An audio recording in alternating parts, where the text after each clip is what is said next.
발표 시작하도록 하겠습니다.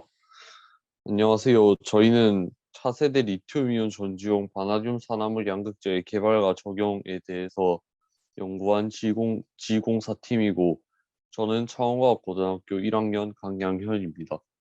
그럼 발표 시작하도록 하겠습니다. 발표 순서는 연구 배경, 연구 목적 및 목표 설정, 실험 방법, 연구 결과 및 고찰 이렇게 네 가지로 나눠서 발표하도록 하겠습니다. 첫 번째로 연구 배경입니다. 4차 산업혁명 시대에 접어들면서 기술이 발전하고 그에 따라서 지구온난화도 심화되었습니다. 그래서 친환경 에너지 시스템이 형성되기 시작했고, 이는 에너지 저장 기술의 발전으로 이어졌습니다. 그리고 에너지 저장 장치 중심에 서 있는 리튬이온 배터리도 개발되었습니다. 하지만 기술은 계속해서 발전하고 그 규모를 감당할 만한 에너지 저장 기술, 즉 더 좋은 성능의 리튬이온 배터리가 요구되고 있는 상황입니다. 어, 여기 왼쪽 그림은 전기차에 관한 그래프인데, 보시다시피 시간이 지날수록 전기차의 마케팅 규모가 커지는 것을 알 수 있습니다. 오른쪽 두 개의 그림은 배터리의 가격과 용량이 미래 예측값인데, 미래로 가면 갈수록 가격은 줄어들고 용량은 늘어나고 있습니다. 이러한 그림은 전기차의 가장 중요한 요소인 리튬이온 배터리의 단가 하락과 효율 증가가 계속해서 요구되고 있다는 것을 의미합니다. 다음으로는 리튬이온 배터리에 대해서 설명드리도록 하겠습니다. 리튬이온 배터리는 양극, 음극, 전해액 분리막의 네 가지 요소로 이루어져 있는데, 음극은 전류가 흐르도록 하고, 양극은 배터리의 용량과 전압을 결정합니다. 전해액은 리튬 이온이 양극과 음극 사이를 잘 넘어갈 수 있도록 해주는 매개체이고, 분리막은 전자가 양극에서 음극으로 이동하는 것을 막아주는 역할을 합니다. 처음에는 산화금속과 리튬이 양극에서 결합되어 있는데, 외부 회로를 가하게 되면 양극에서 산화금속과 결합하고 있던 리튬이 리튬이온과 전자로 분리되고, 리튬이온은 전해액을 통해 직접 음극으로 이동하고, 전자는 분리막에 막혀서 도선을 통해 이동합니다. 완전 충전된 후에 설치해놨던 회로를 제거하게 되면 아까의 과정과 반대로 되는데, 리튬이온은 음극에서 양극으로 이동하고, 전자는 분리막에 막혀서 도선을 통해 양극으로 넘어가게 되는데, 이 전자의 움직임이 전류가 되는 것입니다. 저희는 이런 사요소 중에 양극재에 집중을 했습니다. 이 표는 상용화된 양극재를 나타낸 것인데, 각각 장단점을 가지고 있는 것을 알 수 있습니다. 저희는 상용화된 양극재 말고 새로운 양극재로 V2O5, 즉 오산화 바나듐을 제시했습니다. V2O5의 경우에는 이론 용량이 294mAh/g으로, 오른쪽 그림에서도 보시다시피 현재 상용화되어 있는 양극재들보다 이론 용량이 높은 걸 알 수 있습니다. 그리고 가격이 저렴하다는 장점도 있습니다. 하지만 단점도 있는데요. 리튬이온이 삽입 탄리하는 동안에 구조가 계속 변하기 때문에 V2O5의 구조 안정성이 떨어져서 배터리의 사이클링 안정성이 다소 떨어진다는 단점도 가지고 있습니다. 그다음은 바나듐 산화물에 대한 선행 연구입니다. 첫 번째는 바나듐 산화물에 은을 도핑하는 연구인데, 이 은을 도핑한 물질이 더 높은 전기화학적 성능을 가진다고 합니다. 두 번째는 우레아를 첨가하여 바나듐 산화물을 합성하는 연구인데, 이렇게 합성한 물질이 더 높은 에너지 용량을 가진다는 연구 결과가 나왔습니다. 저희 팀은 바나듐 산화물에 대한 여러 가지 내용 중 나노 소재에 집중했습니다. 나노 소재를 사용하게 되면 리튬이온이 이 나노 소재에 더 쉽게 삽입될 수 있습니다. 그리고 나노 소재의 경우 크기가 매우 작기 때문에 오른쪽 아래에 보이는 식에서 액티브 매터리얼의 확산 거리가 줄어들기 때문에 활물질 내에서 리튬이온의 이동 시간이 줄어들게 됩니다. 이러한 나노 소재의 장점을 바탕으로 해서 바나듐 산화물을 나노 구조로 합성을 해서 만들어내는 것이 저희의 연구 전략이라고 할 수 있겠습니다. 여기까지 전하겠습니다. 네, 이어서 발표를 진행할 충남과학고 1학년 이찬민입니다. 연구 목적 및 목표 설정입니다. 먼저 상용화된 리튬이온 배터리 양극 소재의 성능을 뛰어넘는 V2O5 양극재의 개발입니다. 두 번째로 향상된 전기화학 성능을 위한 1차원 나노벨트 모양의 V2O5의 합성입니다. 마지막으로 1차원 나노벨트의 V2O5 전극을 이용한 하프셀 제작 및 전기화학 성능 분석입니다. 이제 실험 방법입니다. 저희는 우선 전극에 사용될 1차원 나노 구조를 가진 V2O5를 합성해 보았습니다. 이는 V2O5에 H2O2가 첨가되어 솔겔 반응이 이루어졌습니다. 그 후 하이드로서멀 통합과 워싱, 또 말리면 1차원 나노벨트 모양의 V2O5가 만들어집니다. 이 과정에서 솔게이 하이드로서멀 합성의 방식이 사용됩니다. 여기서 솔겔 반응은 전구 물질이 가수 분해와 응축에 기반하는 반응입니다.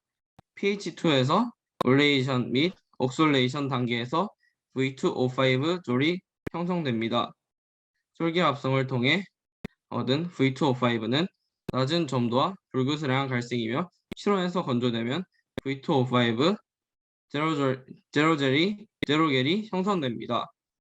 솔겔에서 유래한 침전물은 어몰퍼스입니다. 네. 결정의 성장 방식은 왼쪽 그림에서의 순서대로 이루어집니다. 올레이션, 옥솔레이션 단계를 거쳐서 결정이 점점 성장이 됩니다. 이제 솔게이 하이드로서멀에 대해서 알아보겠습니다. 먼저 하이드로서멀 합성은 무기 합성에 널리 사용됩니다. 고압의 고온 수용액과 함께 오토클레이브에서 종종 수행됩니다. 고압 상태에서 뜨거운 용해에서 무기 물질이 용해도에 좌우되는 결정이나 입자를 합성하는 방법으로도 정의될 수 있습니다. 시간, pH와 같은 각각의 조건에 따라서 서로 다른 나노 구조를 얻을 수 있습니다. 네, 그 다음에는 솔게이 하이드로서멀 합성입니다. 이는 솔게이 방법을 통해 얻은 V2O5와 하이드로서멀 합성의 조합은 다른 구조와 스케일로 새로운 물질을 생성할 수 있습니다. 네. 이렇게 만든 1차원 나노벨트 모양의 V2O5를 SEM과 XRD를 통해 형태를 분석하였습니다. 우선 SEM은 주사 전자 현미경으로 광학 현미경과 다르게 가시광선이 아닌 전자를 이용하기 때문에 더 선명한 이미지를 얻을 수 있었습니다. 네. XRD는 엑스레이를 이용하여 수제의 결정 구조를 분석할 수 있는 장비입니다. 브렉스 로우를 만족하는 결정면은 위 그래프와 같이 픽으로 나타납니다. 네, 이거는 V2O5 전극 제조 실험 과정입니다. 먼저 저울로 V2O5 파우더 0.07g 측정 후 막자 사발을 이용하여 곱게 갑니다. 그 후 막자 사발에 카본 블랙 에이전트 0.02g, NMP 0.25g, PVDF를 0.01g씩 넣고 잘 섞고 슬러리를 제작합니다. 닥터 블레이드로 알루미늄 호일 위에 슬러리를 70 마이크로미터로 발라줍니다. 마지막으로 베큐um 오븐을 이용하여 슬러리를 건조시킵니다. 이거는 V2O5의 하프셀 제조 과정입니다. 제작한 V2O5 일렉트로드는 펀치를 이용하여 작은 원 모양의 전극을 준비합니다. 분리막은 펀치를 이용하여 전극보다 더 큰 크기로 준비합니다. 분리막과 V2O5 전극을 아르곤이 채워진 글로우박스로 옮깁니다. 이와 같은 순서로 올려놓은 뒤 압력을 가합니다. 여기서 리튬 칩은 상대 전극, 기준 전극이 역할을 하기 때문에 우리는 실험에서 리튬 대비 V2O5의 포텐셜을 측정할 수 있었습니다. 이어서 실험 결과 고차이 및 패치워크에 대해 발표할 충격받고 신기한입니다. XRD와 쌤 이미지를 선생님과 비교하여 제대로 합성되었음을 확인하였고, XRD 분석 결과 부분적으로 픽이 나타났는데 이를 이용해 V2O5가 결정 구조를 갖고 결정 구조가 픽의 인텐시티와 폭에 의존적임을 확인하였습니다.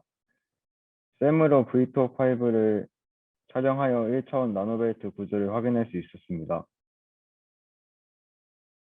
이 슬라이드에서 보이는 것처럼 V2O5에 삽입되는 리튬이온 개수에 따라 V2O5의 상이 변하는데 그 상의 이름을 알파, 입실론, 델타, 감마라고 합니다. 이때 상이 변할 때 그 경계에서는 V2O5의 포텐셜이 유지되는데 그래서 이것이 충방전 그래프에서 가로로 일자형으로 나타납니다. 이 슬라이드의 설명이 다음 슬라이드의 그래프에 나타나게 됩니다. 이 그래프는 충방전 그래프입니다.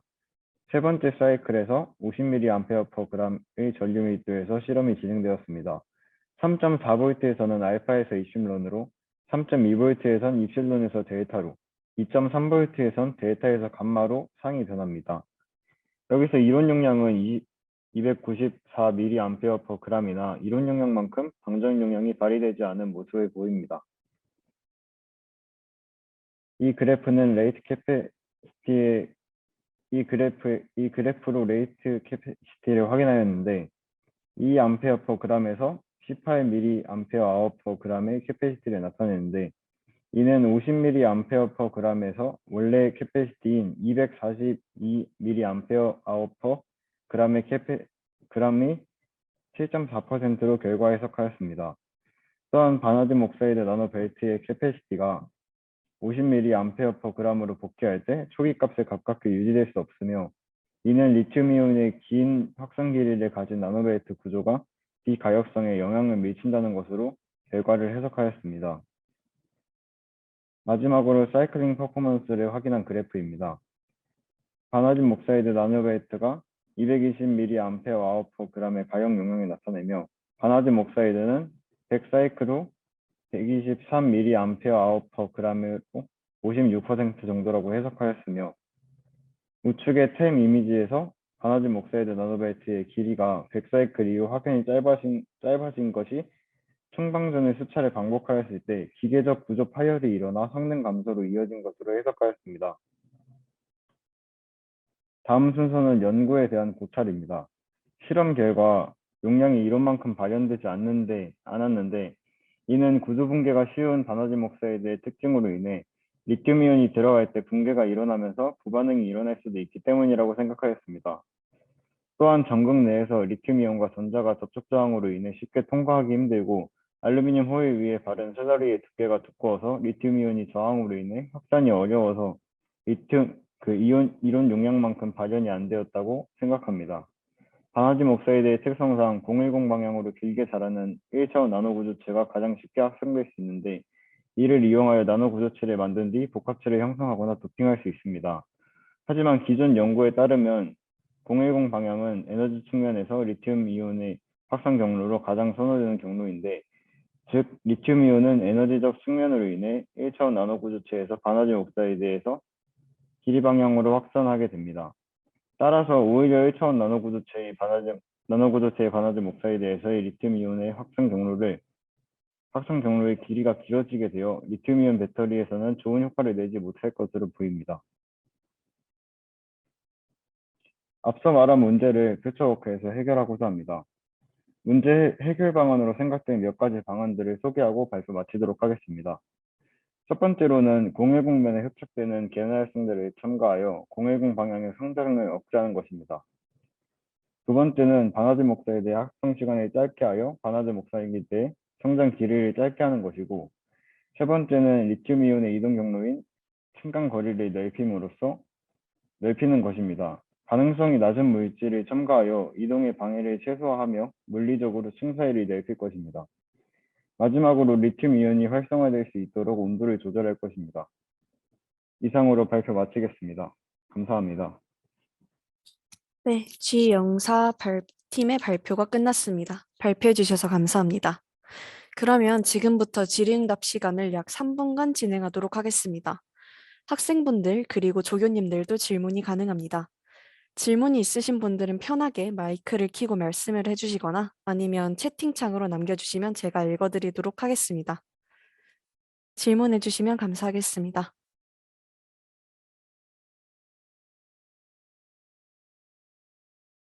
네, 질문 없으시면 아까와 같이 제가 간단한 질문 드리도록 하겠습니다.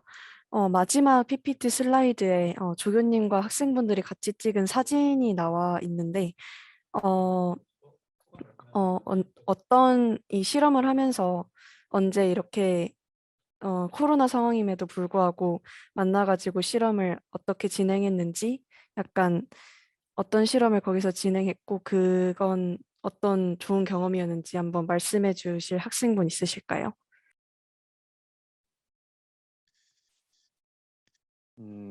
일단 저번 주 토요일인가? 1월 15일인가? 그때 지스트를 직접 가서 실험을 몇 개 진행했는데 그때 가서 이제 코인셀 조립하는 거 하고 그다음 직접 그 슬러리도 만들어서 발라보고 그리고 전기화학 테스트도 간단하게 몇 개 해보고 그렇게 실험을 진행했는데 저 같은 경우에는 여기서 광주까지 가는데 거의 3시간 걸렸거든요. 그래서 좀 피곤할 수도 있었는데 근데 친구들이랑 같이 연구하니까 엄청 재밌었고 그래도 온라인으로 계속 화면 보면서 이야기만 하는 것보다는 직접 하는 게 훨씬 더 유익한 경험이었던 것 같습니다. 학생분들은 소속된 학교와 이름을 말씀을 해주시고 소감 발표를 부탁드립니다. 이제 본인의 소감 위주로 말씀해 주시면 감사드리고요. 아까 발표했던 순서대로 발표해 주시면 감사하겠습니다.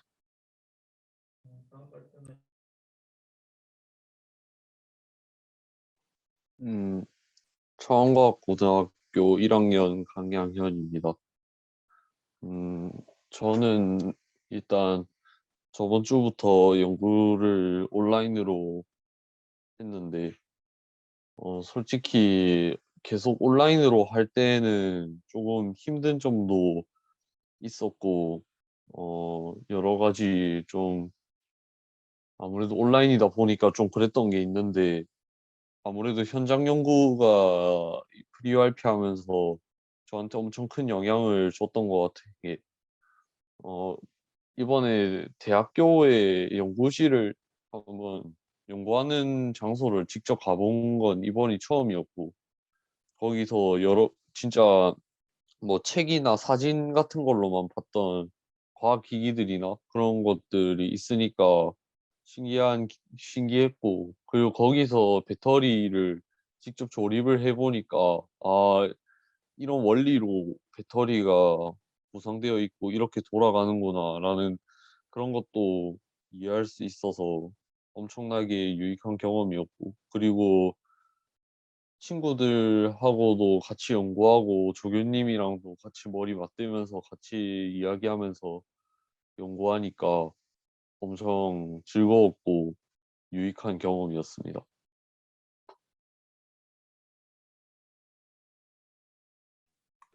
네, 어, 감사합니다. 네, 발표 진행해 주시면 감사하겠습니다. 예. 저는 안녕하세요. 충남과학고 1학년 이찬민입니다. 이게 먼저 코로나로 인해 대학교에서 하는 캠프나 활동 같은 것들이 줄어들게 되었습니다. 그래서 뭐 일반고가 아닌 뭐 과학고나 영재고 학생이어도 이런 행사에는 막 참여하기 힘들었었는데 이번 기회에 참여하게 되어서 제 분야에 대한 전문성을 키우는 좋은 기회가 되었습니다. 또한 배터리 공학이라는 저희 진로를 확고하는 데 큰 도움을 준 것 같습니다. 직접 지스트에 가서 여러 기기들을 사용해 볼 수 있었고, 네, 배터리에 관한 전문 지식을 갖출 수 있었어서 네, 좋은 경험이었습니다. 네, 소감 감사합니다. 그리고 다음 학생분께서 진행해 주시면 감사하겠습니다. 저도 대학교 랩실 방문은 처음인데 학교에 없는 XRD를 경험해 볼 수 있어서 좋았고, 처음 프리UAP를 하지만 온라인으로 진행되어 좀 아쉬웠고 여러 장단점이 있었는데 리서치데이에 랩실을 방문하는 등의 좋은 경험을 할 수 있어서 인상 깊었습니다. 그리고 생화학에 관심이 있던 저를 전기화학에 큰 흥미를 갖게 해준 지공사 팀원들 너무 고맙고, 신기현 조교님, 엄광석 교수님 감사합니다. 심기현 조교님도 소감 발표해 주시면 감사하겠습니다.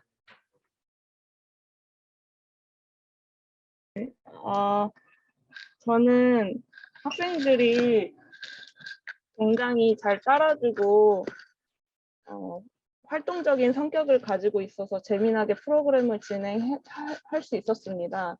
그래서 저랑 함께 했던 학생들 앞으로도